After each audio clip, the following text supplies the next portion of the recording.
Have you checked the children? Your little mad sometimes. Hi, I'm Chucky. Wanna play?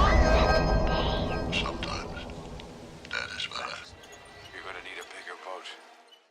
Hi everybody, welcome back to the Horror Show. I'm Marcia Parker. And you have Jaime and Fuego here, and we are finally, after an insanely busy October, getting caught up on all of our patron requests that have kind of started to compound and build up over the course of the last month or so, but we are getting caught up, and we are so stoked to be finally giving John Fairley his due and talking about none other than the remake of Night of the Living Dead, one of the few remakes that George Romero actually sanctioned and was okay with. We're talking about Savini's remake that had, Tony Todd, if I'm not mistaken. Yeah. Yes, and so yes, of Candyman fame and whatnot. So, a pretty direct and by the numbers reimagining, but just gorier and more in your face in a lot of ways. Using There was a little bit of character changes, yeah, but most notably with Barbara, our lead. Small little tweaks. Yeah, so it's not like Gus Van Sant's Psycho, for instance, where it's like a shot-by-shot remake, but very faithful. You don't have like running zombies or anything, which George absolutely hated when we got the chance to talk to him back in 2015 at Scarefest, if I remember correctly. He was very staunch about that fact. So yeah, one of the few remakes of his material that he was actually cool with, and I dig this one. Seeing things in color, now they have colorized the original 60s version over time, for better or for worse, but yeah, I mean, as far as giving you the gore that maybe the people who grew up with 80s horror like we did, getting to see that realized in a little bit more of a vicious manner, I think that was pretty dope. And so I enjoy this. I don't know if I would necessarily put it ahead of the 60s original like I used to upon a revisit, but I do like the fact that they made Barbara less of like this frail, just can't do anything sort of character. She does take on some of the final girl rising to the occasions sort of bits, and I appreciate that significantly. So that's really one of the only deviations that is a major, just consideration, I suppose. So I dig this, but I'm not going to continue saying it's better than the original like I used to. What do you think? Yeah. I agree. I think Tony Todd's version of his character was way different too. The way he played him was different. Yeah. And it was more of, I mean, I don't think it was for the better, to be honest. I liked the 1960s version of his character better, but I did like the Barbara version this time around. And I don't know, like I didn't like it as much as I thought I was going to like it, to be honest, because I actually watched the first one the week before I watched this one, because I had never You accidentally watched that one, if I remember correctly, right? Yeah, I thought that was the one we were supposed to watch, and then I was like, oh, this is okay, and then I watched that one, and I was like, oh, okay.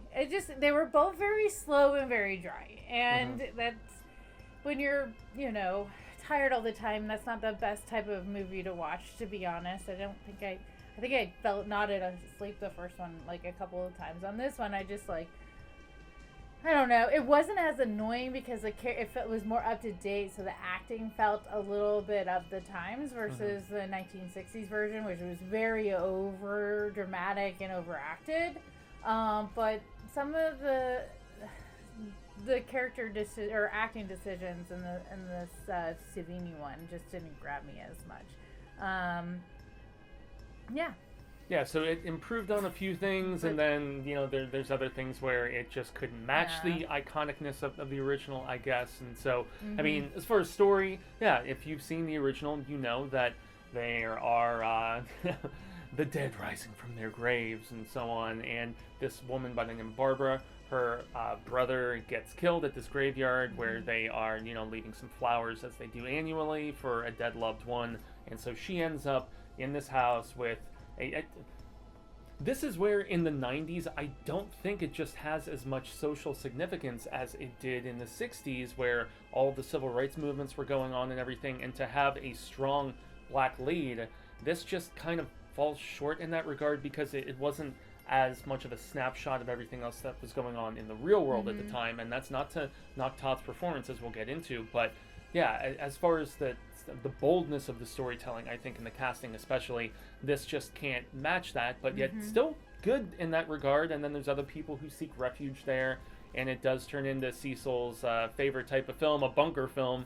He hates those, and yeah, it's just everybody kind of second guessing each other, turning against each other, and also secrets of, you know, infected people that they're trying to not everybody else know about, and the impending oncoming doom of everybody else that surrounds them. And so, yeah, if you've seen the original film, this is very much, you know, it doesn't deviate, and it's a classic story, and it was even most recently done in this Night of the Animated Dead for really no reason whatsoever. I watched it. I rented it on Netflix, or excuse me, on Redbox, and didn't really serve much of a purpose. But it's a story that, dare I say, it's like the Shakespeare of zombie stuff, and the fact that they just keep doing it over and over and over because it has, you know, social significance. But yet, the most when it initially came out. So there's not really much else as far as these people barricaded, trying to survive and figure out how to escape. So did it bring enough new to the table for you, Marcia, or just kind of? No, I mean,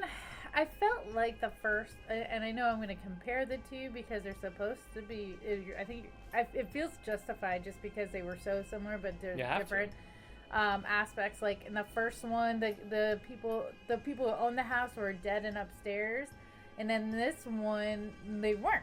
And I was like, well, that's an interesting choice, especially like there was parts in it where they're like, obviously someone up there, and they knew there were zombies, and yet nobody went up to check to see if the zombie was a zombie or not, and it came back against them. And I don't know, there was just a lot of like conveniences that happened that made no sense, and how people like you're trying to think through this logically, but yet you don't make logical decisions. It just didn't, I don't know. It's a hallmark of horror film characters, unfortunately. Yeah, but I mean, it just, I don't know. The way that it was annoying in how it was written. Because I'm like, you're going to change this, make it make sense, right? Don't make them like super careful in one area, but then negligent completely in the other one. It just doesn't make sense for the characters. And now that you were talking about, you know, in the 60s, the African American was the primal lead, right? He was taking charge.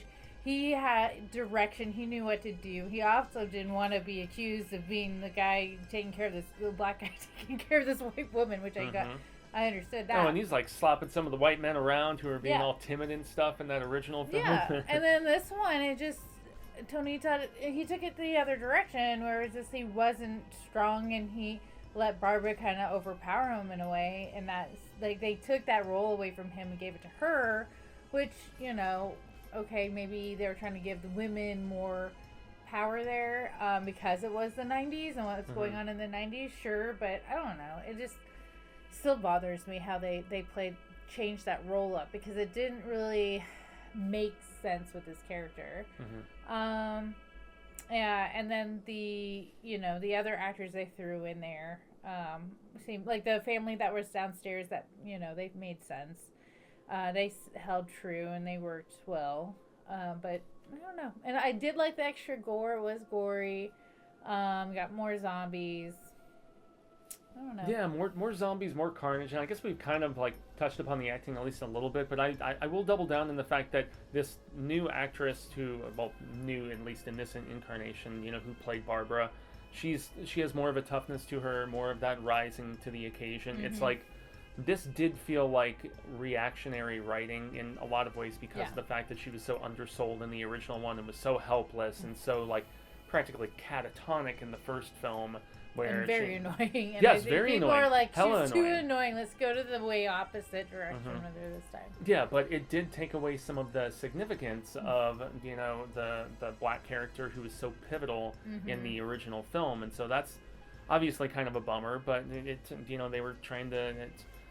Sorry, King fans, and it's another turn of the wheel. I say it all the goddamn time, but it is. It's happening. It's a reinterpretation to a degree, and so yes, it's unfortunate that you had to kind of sacrifice one character's significance to a degree to build up another one. I think that with maybe some smarter writing, you could have done both. You could have really just had them be a tandem or a duo, as opposed to, you know, one overshadowing a little bit like we got in this. But yeah, I mean, the practical effects, Savini did not work on the original one. He came on with George for Dawn of the Dead, the sequel, if I'm not mistaken. and he was still wet behind the ears at that particular point. Another Pittsburgh dude who just came on, along with the likes of like Craig Nicotero and some of those other effects dudes who were kind of taken under the wing of Romero when they were working on those early films in the 70s. And so having Tom direct this, I feel like it's pretty well directed. He's probably become more notorious for on-screen roles like Sex Machine and From Dusk Till Dawn and some of the other silly things that he's done, but he was terrific as far as directing this. But since he already had a template, I feel like it's a little bit easier maybe when you already have something you're remaking and kind of tinkering with and just reimagining as opposed to doing something completely original. And maybe not, because I'm sure he wanted to give the fans something that that they would enjoy, and also this movie is already on a pedestal, and now he's trying to live up to it, if not surpass it, and also high expectations in that regard. And then right? George, I'm sure he wanted to impress George as well. And who knows? Maybe he talked to George, was like, "Hey." Oh, I would imagine he did. He's on as a producer. Like, if you on could this, change anything about the movie, what would you do? What would you have done different? And maybe those were the changes that came in play. I don't know. I'm just throwing things on the wall. No. I think you're right, though. I would imagine he totally gave him notes on this as far as because it's almost like the George Lucas thing where he's like, well, if I could go back and tinker with this on Star Wars, I would have liked to have had banthas walking in the background and so on, in that New Hope scene and I don't know. Or like Steven Spielberg, where they changed the guns in E.T. to friggin' walkie-talkies. I don't know. These big iconic films, they have revisions that often happen with them, and so I guess I will double down in the fact that I love the additional gruesomeness, but even revisiting the original late 60s one, there's still, there's cars blowing up, and there's, like drooling, gooping blood. It's all in black and white, so you don't really get the full extent of the gore. I saw the color version. Oh, okay. Yeah, I don't know if I've ever watched the color version of the original. It was fun. Yeah, okay. It's the same. They just put color on it, so it was nice. Yeah, but for a film that was produced independently back in the 60s, it was so revolutionary and really put Romero's name on the map. It's a tough act to follow if you're remaking something like this, and so I will give the biggest props to the difference in the ending without spoiling stuff, because for John, who requested this, and then for everybody else who maybe hasn't seen the remake of Night of the Living Dead, or even the first one, in the early 90s, the ending is different. Yeah. And so props to them for that. Or some people because the ending of the original is very cathartic and really just like gut punch kind of thing without spoiling it. And I don't know, different turn of the wheel. I guess that's all that I will say. But any final thoughts for John or for any of the other patron peeps? Well, I'm glad you put it on our list, because it's definitely something I should have already done. It's just been on my list and wasn't really at the top of my priority list. So I'm glad I actually was able to watch both films to my own benefit. So I appreciate that. And it really, it's not in my league of what I love about movies. It's not my favorite genre, but at the same time, I really appreciated it, both versions, really, because it's where we all come from, right? It's got to start, all the zombies that we love today came from here. Everybody has a starting point. So I believe that they hold a significant value, and I'm glad I was able to have it. Even though they're not my favorite movies, that's okay. I still appreciate them for what they are. So yeah, Kirkman has said countless times that he is indebted to George for The Walking Dead, and so that they were massive influence and stuff. And I actually think it's really good that you watched both of these films, the original and the remake, in such close proximity to each other, because that really gives the distinctive differences. And because I watched both of them, but there was major time gap between the two, and so I still think it's one of the stronger remakes that's out there. It's head and shoulders above a lot of the others that we have seen over the years, like the Black Christmases and things of that nature. So props in that regard. And once again, John Fairley, we thank you so very much. We are about to hit up your other request, which is on the docket, John and the Hole. So look forward to that on the patron stuff here soon. And any other stuff that we should throw out?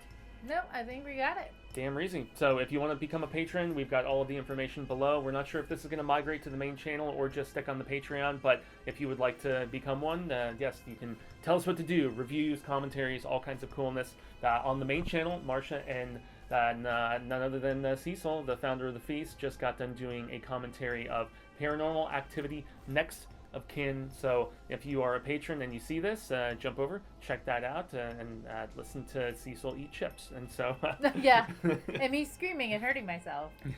That too. So I extend the grande gracias. I've been Jaime Fuego, And I'm Marcia Parker. and until next time, Fright fans, remember, Stay stay scared.